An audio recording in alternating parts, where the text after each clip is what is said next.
Alors après, pour la paléomicrobiologie, on a continué.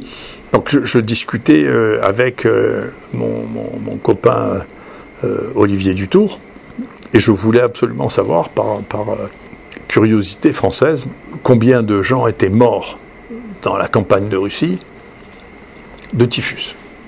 Parce que j'avais lu Tolstoï, et dans Guerre et Paix, Tolstoï raconte que à un moment, il est prisonnier, puis il part avec les soldats français dans la retraite de Russie, et il dit que tous les hommes étaient couverts de poux, et qu'ils jetaient les poux dans le feu, et que ça faisait pif quand les poux étaient jetés dans le feu. Ça m'avait marqué. Et puis, effectivement, les gens disaient que c'est le général Hiver qui avait tué la Grande Armée. Et effectivement, dans la Grande Armée, ils sont partis entre 500 et 700 000 soldats, et il en est revenu 50 000 quand même. Donc c'était des guerres dont on a des difficultés à saisir l'ampleur. C'était quelque chose de monstrueux. Et bien sûr, ils sont morts de froid, ils sont morts de parasitisme, ils sont morts de fièvre, très très fréquemment. Ça a été extrêmement dur. Et donc je disais toujours à Olivier Dutour, écoute, il faut que tu me trouves absolument quelque chose un peu sur la Grande Armée. Je travaillais sur la Grande Armée. Et il arrive un jour en me disant, Didier, j'ai trouvé. Ça a marché. J'ai trouvé un foyer. J'ai été contacté par les Lituaniens, et donc on a un foyer à Vilnius. Et Vilnius, vous savez, c'est juste après le passage de la Bérésina. Donc là, les soldats de Napoléon se sont installés en bivouac, dans des conditions absolument atroces. Je crois qu'il y a eu 30 000 morts rien qu'à Vilnius. Et donc ils ont fait des charniers de catastrophes tout autour. Quand ça a été découvert, les gens qui ont trouvé ça ont pensé que c'était l'époque soit des purges staliniennes, soit des nazis. Et puis très rapidement, heureusement, il restait les boutons d'uniforme. Et donc ils ont vu que les boutons d'uniforme, c'est les boutons d'uniforme de l'armée de Napoléon. Donc c'était un charnier de l'armée de Napoléon. Très bien, donc on a dit, écoutez, on veut les dents. Donc ils nous ont envoyé les dents, mais à la condition, c'est très intéressant, on l'a fait, qu'on leur rende les dents, et qu'on leur rende les dents dans un état qui était comparable à ce qu'ils nous avaient donné. Donc heureusement, on avait toujours Gilbert Aboudaram, qui est notre dentiste depuis devenu MCU, puis c'est une épreuve de titre terrible. Et puis on avait lié des liens avec le Vietnam, et donc il y a beaucoup de Vietnamiens qui sont venus aider régulièrement Gérard Aboudaram, dentiste vietnamien, qui ont continué à faire cette recherche. Et donc, très bien, on a coupé ses dents, on a gratté dedans la pulpe dentaire, et après il a mis de la résine, il a refermé les dents, et on leur a rendu les dents quasi intactes. On avait juste vidé la pulpe dentaire poudreuse. Par ailleurs, il restait des débris de vêtements dans du sable qu'on a envoyé. Donc j'ai mis au point avec une de mes collaboratrices, Linda, une méthode pour faire flotter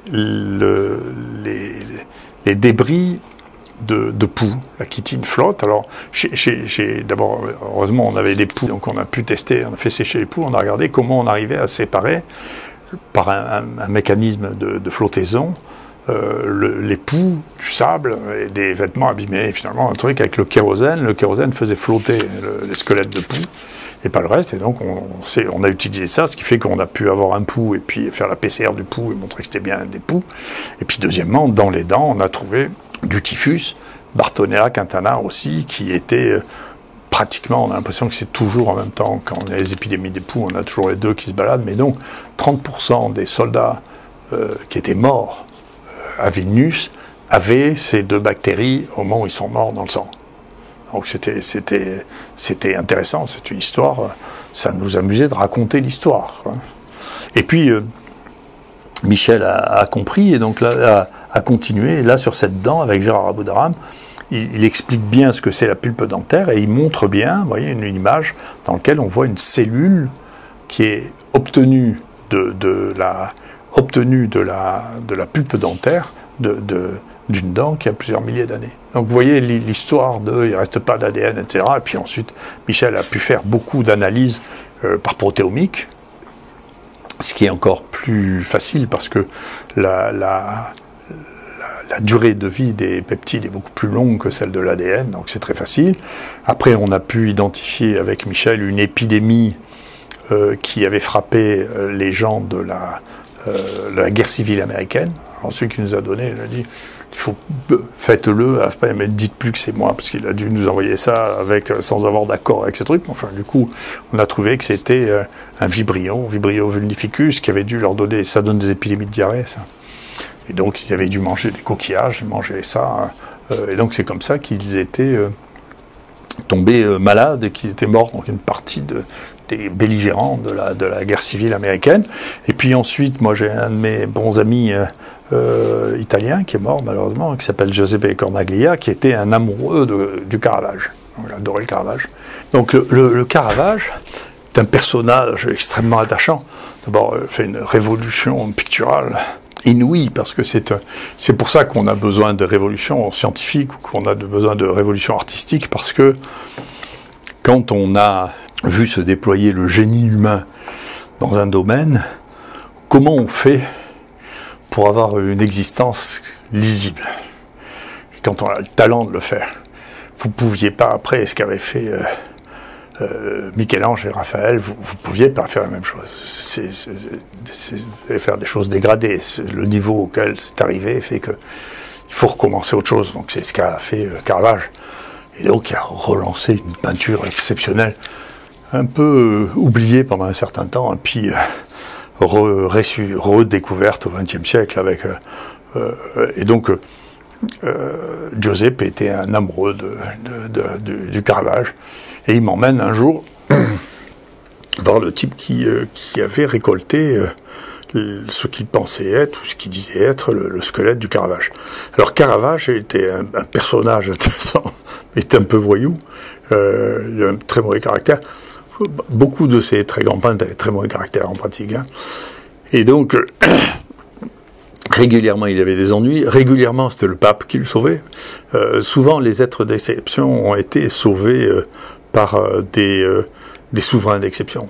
Souvent, je l'ai dit, il y a eu une explosion de la connaissance de l'architecture, de la peinture, de la comédie sous Louis XIV, parce que c'était Louis XIV, et Napoléon, parce que c'était Napoléon. Les démocraties sont beaucoup moins amoureuses du génie individuel que les grands souverains, qui ne se sentent pas mis en danger par le génie des autres. Malheureusement, c'est la nature. Et c'est la démocratie qui a tué Socrate, hein, quand même, faut jamais oublier ça. Faut faire attention, c'est comme ça. Donc, c'est pour ça que Platon est allé chez le tyran de Syracuse, qu'il n'a pas apprécié non plus, il est parti aussi. Mais enfin, peu importe. Donc, Caravage est mort. Caravage s'était battu en Sicile, ou à Naples. Il prend un bateau pour aller à Rome, il tombe malade, la fièvre, peu de temps après ce duel. Il a beaucoup de fièvre, des frissons. Il est hospitalisé dans un petit hôpital qui est juste sur la côte à Porto Ercola, et il meurt. Voilà. Et donc, cet homme qui voulait absolument trouver le squelette de Caravage va fouiller le Porto Ercola, regarde les livres d'admission, effectivement il avait été admis là, retrouve les dates des tombes pour essayer d'identifier la tombe. Il identifie une tombe, il marque au carbone 14 pour voir si c'est compatible avec la mort du Caravage. Et pour montrer que c'est le Caravage s'appelait Mérisy, il va dans le village d'origine de Caravage, il prélève les hommes qui s'appellent Mérisy pour comparer le génome de leur chromosome Y avec celui de son squelette, qui est présumé être celui du Caravage, et il trouve qu'il y a un niveau d'identité très élevé. Et donc il conclut que c'est le Caravage qui, je pense, moi, c'est pas ma part de travail, mais c'est ce que je pense raisonnable. Voilà. Et donc, les gens se posaient la question, virtuelle encore, hein, de savoir de quoi il pouvait être mort. Alors il y a des gens qui disaient qu'il était mort de brucellose, des gens qui disaient qu'il était mort du paludisme, s'il y a du paludisme à l'époque. Donc il y a plusieurs théories. Et Josep me dit, est-ce que tu peux vérifier ces théories? C'est ce qu'on a commencé à faire. On a commencé à vérifier toutes les théories qu'il nous avait données, ce qu'on avait trouvé dans la littérature. Aucune n'était vraie. Et puis à la fin, on a dit, non, ça suffit. Moi, j'ai dit, on va faire une recherche avec Michel Brancon, on va faire une recherche systématique de tout. Donc on va faire l'amplification générale, puis on va passer ça. C'est une des premières fois où on a commencé à faire des protéines sur la dent, et puis on va tout chercher. Et on tombe à chaque fois, on tombe sur la même chose, qui était un staphylocoque doré. Et donc, il avait été décrit en plus dans le squelette qu'il y avait une lésion osseuse, probablement là où il avait été blessé par le duel, qui faisait ostéite. Et donc l'histoire pour nous comme médecins était assez claire. Il avait fait une ostéite sur une plaie extérieure. Les ostéites, la plupart du temps, sont un staphylocoque doré. Là-dessus, il a fait une septicémie, un staphylocoque doré. Il est mort. Donc pour nous, c'était assez simple. Donc on a publié ça. Et puis alors là, les autres s'en fichaient, mais alors les Italiens qu'on ait touchés au Caravage, ça les irritait beaucoup. C'est pas sûr ça, c'est pas sûr. Attendez, nous on est sûr que cet homme est mort de septicémie, un staphylocoque. Après, vous vous arrangez avec les autres, savoir si c'était le Caravage ou pas. Mais ça passera, c'est juste une question de temps, si vous voulez. Et puis, si vous voulez, quand vous résolvez un mystère, il y a un nombre de gens qui sont déçus du fait que ce mystère n'existe plus. C'est comme ça. Ils voudraient que les mystères restent, si vous voulez. Et donc, vous désenchantez l'histoire, si vous voulez, quand vous identifiez qu'il est vraiment mort, qu'il est mort de ça, eh bien, on enlève un enchantement à une histoire qui faisait partie de la légende du Caravage. Alors, il y a d'autres, nous, quand on a ouvert ce champ, encore une fois, la paléomicrobiologie, au début, on était très enthousiastes, on avait fait un papier dans Nature Microbiology Review. Je veux dire, on a eu une levée absolument extraordinaire de gens dont je pense qu'il y avait des éléments psychologiques dont je viens vous parler. C'est-à-dire qu'il y a des gens qui n'aiment pas qu'on résolve le mystère. Ça les irrite profondément, dont ce Gilbert, là, qui n'a rien fait d'autre de sa vie que de critiquer le papier des autres. C'est très intéressant. Et donc, en même temps que nous, les choses sur lesquelles vous pouvez travailler, c'est bien sûr les résidus. Nous, on a fait de la paléogénétique de poux, par exemple, pour savoir si les poux de l'époque précolombienne étaient des poux importés d'Europe, enfin, étaient des poux qui étaient différents de ceux des poux d'Europe. Donc, vous savez que quand deux mondes se rencontrent qui ne sont pas vus depuis longtemps, vous voyez, c'est tout. C'est à partir de ça que Darwin a basé sa théorie, c'est-à-dire que quand vous êtes isolé, il y a une spéciation différente puisque l'écosystème est différent et puis le hasard est différent. Les phénomènes de hasard ne se reproduisent pas. Donc vous avez un hasard dans un endroit et puis un écosystème qui est différent. Ça se passe comme ça. Il n'y a pas de logique à ça. Hein. Par exemple, moi je donnais souvent ça dans l'explication pour expliquer que ça n'avait pas de sens, de dire il y avait des chevaux il y a 10 000 ans en Amérique, ils ont entièrement disparu. C'est pas que les chevaux n'étaient pas adaptés à l'Amérique, puisqu'il s'est passé un phénomène chaotique, puis ça a disparu. Et quand les Espagnols sont arrivés avec quelques dizaines de chevaux, ils ont entièrement repeuplé en 200 ans toute l'Amérique de milliers de chevaux. Donc les chevaux étaient parfaitement adaptés à la vie en Amérique. Ils sont chevaux sauvages, hein, donc, qui sont devenus sauvages. Les chevaux domestiqués espagnols sont devenus sauvages. Donc on peut pas, il n'y a pas d'explication simple à ça, sauf on peut faire que de l'observation. Toujours est-il que on se posait la question, puisqu'il y a plusieurs sous-familles de poux, et donc on voulait savoir si il y a un poux qui est universel. On voulait savoir si ce poux universel venait d'Europe, et avait suivi nos colonisations, et s'il y avait un poux qui était différent en Amérique. Et donc ça c'est très facile, parce que c'est très facile de faire les maladies anciennes avec les momies. Puisque les momies sont conservées, on a les tissus. C'est plus facile que d'aller chercher dans les os et la pulpe dentaire. Hein. Et puis ces momies, elles avaient les cheveux, et donc sur les cheveux, on a eu des quantités de poux absolument considérables sur les cheveux des momies. Et donc on a travaillé avec les gens en Amérique du Sud pour analyser ces poux de tête de momies, et donc on a trouvé que non, ils étaient déjà Et ce qui est logique, hein, c'était des poux qui étaient... Il n'y a pas eu de spéciation, de sous-spéciation des poux d'Amérique du Sud. C'est probablement trop précoce. La différence entre les humains en Amérique et en Eurasie, c'est 10 000 ans. Donc les poux se sont pas spécialisés aussi vite que ça. Les poux, c'est des animaux très très intéressants parce qu'il y a un poux par espèce. Donc, par exemple, nous n'avons pas les mêmes poux que les chimpanzés ou les gorilles, qui sont pourtant extrêmement proches de nous. Mais on est séparés quand même depuis 100 000 ans. Donc, c'est pas la même chose que des hommes qui sont séparés depuis 10 000 ans, pour lesquels il n'y a pas une spéciation qui a réussi à se faire suffisamment différemment. Donc, on a travaillé sur ça, sur les poux anciens. Et puis, donc, ça a donné le goût d'essayer de trouver ce qu'avaient les gens. Alors, aussi bien sur les momies que sur les squelettes. Sur les momies, il y a les gens qui ont trouvé... Les Égyptiens ont analysé des prélèvements de Toutankhamon et ils ont trouvé que Toutankhamon avait du paludisme quand il était mort. Mais vous savez, on peut être porteur du paludisme sans mourir. Hein. Il y a des zones en Afrique où il y a 7-8% des gens qui ont du plasmodium dans le sang et qui n'en meurent pas. Hein. Donc, en tout cas, on sait qu'il y a le paludisme. Il a publié ça dans le JAMA. Il y a tout de suite Gilbert qui a dit « Mais non, c'est pas vrai, celui-là, c'est pas possible. Celui-là, c'était comme il ne travaillait pas lui-même, il adorait critiquer le travail des autres. Donc, il aurait dû être journaliste. Ça aurait été plus lucide que de faire croire qu'il était un scientifique, ce qu'il n'était pas.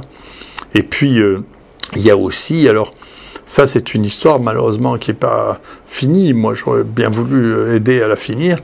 Il y a des gens, des dentistes, qui, ayant vu notre travail sur les dents, se sont mis en quête pour essayer de comprendre quelle était l'origine de la grande peste d'Athènes. D'accord, on sait que la grande peste d'Athènes a joué un rôle dans l'équilibre Athènes-Sparte, hein, donc la guerre du Péloponnèse. On suppose que Périclès en est mort, mais c'était pas la peste. Quand il décrit ça, c'est pas la peste. On se doute que, c'est ce que je vous dis, l'importation des épidémies, elle vient souvent des grands mouvements, et on se doute qu'en réalité, ça a été importé d'Asie mineure, si vous voulez, au moment des guerres médiques, c'est-à-dire au moment où les Perses sont arrivés, ils ont probablement emmené ça, qui était une maladie qui est inconnue. Et une maladie qui est inconnue, quand elle commence à s'implanter, elle est souvent très dangereuse.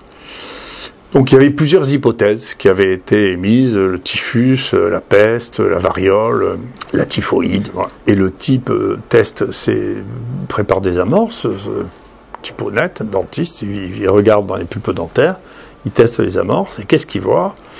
Eh bien, il trouve que c'est la typhoïde, qui était une des hypothèses plausibles, et il dit, voilà, il publie ça dans un tout petit journal, parce que c'était pas un type qui avait une grande expérience scientifique, et bien sûr, il se fait tomber dessus par Gilbert, qui dit, mais non, c'est une connerie, c'est pas vrai, c'est encore une erreur, etc. Le type, il dit, mais je comprends pas, moi, je n'ai jamais travaillé sur la typhoïde, je suis dentiste, je fais de la PCR, je fais de la PCR. Et puis, mais c'est vrai que comme c'était pas un grand scientifique, ces résultats ils étaient crédibles, c'était raisonnable. C'est-à-dire que quand on avait lu la description de la peste d'Athènes et qu'on trouvait que c'est la typhoïde, c'était raisonnable. Mais encore une fois, ça mettait fin à un mystère, ce qui est dit, maintenant on sait la cause de la peste d'Athènes. Il y avait peut-être plusieurs causes, mais en tout cas ça s'en était une, et on sait que ça donne ça. Et depuis d'ailleurs, il y a eu un travail que personne n'a contesté, qui est la grande épidémie qui a ravagé Mexico après la conquête du Mexique, qui a été éclairée récemment par les mêmes méthodes, hein, par les méthodes d'analyse moléculaire des pulpes dentaires, qu'on a inventées, que tout le monde utilise, même actuellement, pour la génétique humaine, les gens utilisent la pulpe dentaire. Hein. Donc on a trouvé ça parce qu'on avait la chance d'avoir Gérard à ce moment-là, et qu'on a dit, tiens, on va regarder dans les dents. Hein. Donc vous voyez comment ça se fait, la recherche, des fois, la part de hasard, vous voyez, quand vous parliez de Lautréamont au départ, la part de hasard, ou la part de coïncidence dans la découverte est une chose qui est extrêmement importante. Mais il faut être capable de la voir, la découverte. C'est Pasteur dit ça, la chance sourit à ceux qui savent la trouver, hein, ceux qui sont préparés. Donc, sinon, elle passe à côté.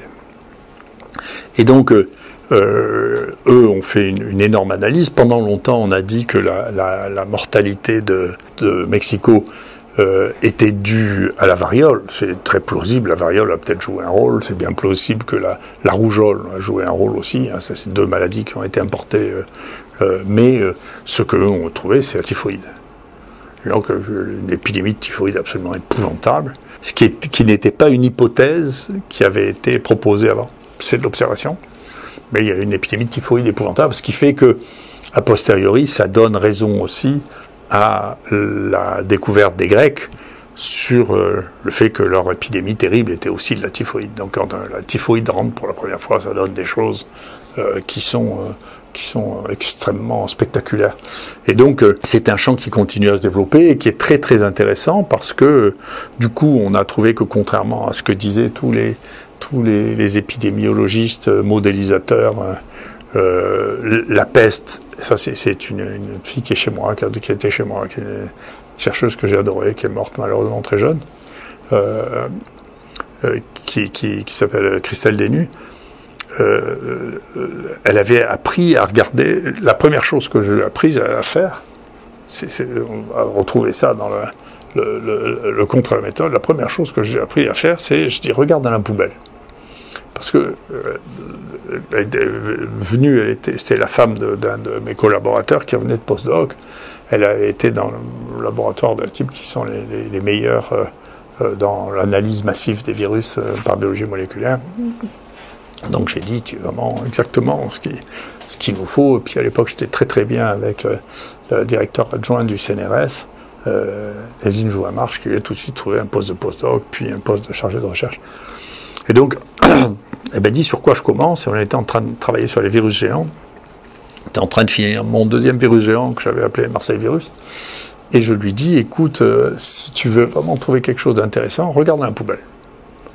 Donc tout ce qu'on a jeté, qu'on n'a pas identifié, regarde, c'est probablement là que c'est le plus intéressant. Et c'est une chose que j'ai répétée pendant très longtemps. Regarde dans la poubelle. Tu sais, ce qu'on jette, c'est ce qu'on ne connaît pas, et c'est ce qu'on ne connaît pas qui est le plus intéressant. Et elle regarde dans la poubelle, et elle revient, elle me dit, regardez ce que j'ai trouvé dans la poubelle. Elle me montre un truc, elle me montre, il y a un morceau, un gène qu'on retrouve des centaines de fois, qui est dans la poubelle. Je ne sais pas ce que c'est. Et c'était l'équivalent d'un transposon qu'on a baptisé, parce qu'on aime bien donner des noms aux choses qu'on découvre, qu'on appelle les transpovirons, c'est-à-dire un morceau de gène qui saute d'endroit en endroit dans le génome, mais probablement d'un génome à l'autre, qui était inconnu chez les virus. Hein. Toujours est-il qu'elle avait pris l'habitude de chercher dans la poubelle. Donc c'était devenu, comme on a dans les rues de Marseille, on a les gitans qui vont chercher dans les poubelles. Elle allait chercher dans les poubelles de ce que nous avions fait ou ce qu'avaient fait les autres. Et puis, elle a un de ses étudiants qui va faire son postdoc en Norvège, où ils avaient fait un magnifique travail de génétique humaine en faisant des séquençages de génomes d'humains de Norvège qui avaient 4 ou 5 000 ans. Elle va là-bas, elle dit, tiens, lui il va là-bas, et eux faisaient l'analyse des gènes, etc. Et elle lui dit, tiens, regarde donc dans la poubelle ce que tu trouves si tu ne trouves pas des microbes. Parce que les microbes, ils s'en foutent. C'est-à-dire, quand vous êtes focalisé sur une hypothèse, vous regardez ce qu'il y a dans votre hypothèse. C'est déjà tellement compliqué d'analyser les séquences génétiques. Quand vous avez des milliards de séquences génétiques, vous n'allez pas vous embêter tous ceux qui ne collent pas avec l'homme, ils l'ont foutu à la poubelle. Elle regarde dedans, qu'est-ce qu'elle trouve? Qu'est-ce qu'il trouve? La peste. Donc, toute l'hypothèse qui était la peste n'a pas pu monter dans le Grand Nord au Moyen-Âge, c'est une hypothèse farfelue, c'est que les gens ne le savaient pas. Voilà, c'est tout. Et donc, il y avait de la peste à ce moment-là. Et après, ils ont même bâti là-dessus. Une fois qu'ils n'avaient pas pensé, hein, c'est parce que le petit allait regarder dans la poubelle. Après, ils ont bâti comme hypothèse, écoutez, peut-être que finalement, ces villages ont disparu, puisque on ne sait jamais les causes des effondrements, hein, des disparitions de civilisations, ou de villages, ou de villes entières. Hein. Souvent, comme hypothèse, il y a eu les épidémies, hein. Mais dit peut-être que là, effectivement, ce sont les épidémies de peste qui ont fait passer ça. Et puis ensuite, on a eu, nous, dans les choses les plus anciennes, on a travaillé avec d'autres anthropologues, donc l'une avec le professeur Delumlé, à qui on a demandé de nous donner des dents un peu plus anciennes. Donc il nous a donné des dents qui avaient 5000 ans ou 4000 ans. Et on a regardé ce qu'on pouvait trouver dedans, et effectivement, on a retrouvé Bartholina quintana, donc on pense qu'effectivement, les gens avaient des puces à l'époque, c'est une bactérie qui est persistante, on a trouvé Bartholina quintana. Et puis on a vu, donc on était encore là dans le modèle dans lequel les gens disaient, non, mais parce que les Allemands ont fait une technique particulière, mais vous n'auriez pas dû trouver ça. Et puis, les gens qui ont fait le plus de séquences au monde, qui sont les gens du Wellcome Trust Institute, avec Julian Parkhill, qui est un des types les plus cités au monde pour la microbiologie, ont décidé de regarder le tartre dentaire, de gratter les dents, et ils ont fait ça sur des périodes du néolithique jusqu'à maintenant, d'accord. Et ils ont regardé les microbes qu'il y avait dedans, d'accord. Et donc ils trouvent les mêmes microbes par amplification, séquençage, gène 16S, un truc rustique qu'on fait tous les jours. Donc lui, il a bien démontré qu'il y avait de l'ADN ancien, que personne n'a pensé à aller critiquer le Wellcome Trust, les Anglais n'allaient pas critiquer le Wellcome Trust. Alors ce Gilbert a disparu dans les poubelles de l'histoire. C'est fini, c'est nous emmerder pendant 10 ans, puis c'est tout, après il a disparu. Et lui, il a publié ça dans la Nature Génétique, et il a montré que la population microbienne était la même jusqu'au 18e. Et à partir du 18e, il y a les streptocoques qui apparaissent, en particulier les streptocoques mutans, et il dit ça, lui il a interprété ça, et c'est comme ça qu'il l'a présenté, ça c'est le sucre. C'est-à-dire, c'est à partir du moment où le sucre est vulgarisé, il va y avoir une différence, et on va trouver les streptocoques. D'accord ? Donc nous, du coup, on rebondit dessus, on dit, mais attendez, mais les streptocoques dans les dents, nous on sait ce que ça donne les caries. Donc avec Gérard Aboudaram, et puis avec Signoli, là, deux complices, le dentiste et l'anthropologue, on est allé regarder est-ce qu'il y a une différence dans les caries, dans les squelettes, les crânes que l'on trouve au fur et à mesure du temps, est-ce qu'il y a un virage qui se passe à partir du moment où le sucre va apparaître? Et la réponse est oui. Donc c'est vrai que, lui a découvert l'étiologie, c'est-à-dire les sucres, liés au changement d'écosystème d'alimentation, en pratique le sucre, et nous, on a montré qu'effectivement l'incidence des caries changeait à partir du moment où on mangeait du sucre. C'est bien le sucre, on le sait, c'est bien le sucre qui va faire les caries. Donc tout ça, c'est de la paléomicrobiologie aussi. Et donc on réécrit une partie de la connaissance grâce à l'approche maintenant moléculaire, qui est maintenant pas seulement génétique, mais protéomique, mais microscopique, de ce que les humains les plus anciens avaient, et ce qui a pu expliquer soit l'évolution. Oui, les dents, ça a vraiment été lié à la généralisation de l'industrie sucrière. C'est ça qui a fait ça. Pour d'autres, c'est effectivement les voyages. Pour d'autres, ça a été les déplacements, la communication entre un continent et l'autre. Voilà, tout ça, on réécrit une partie de l'histoire qui nous est permis de comprendre comme ça.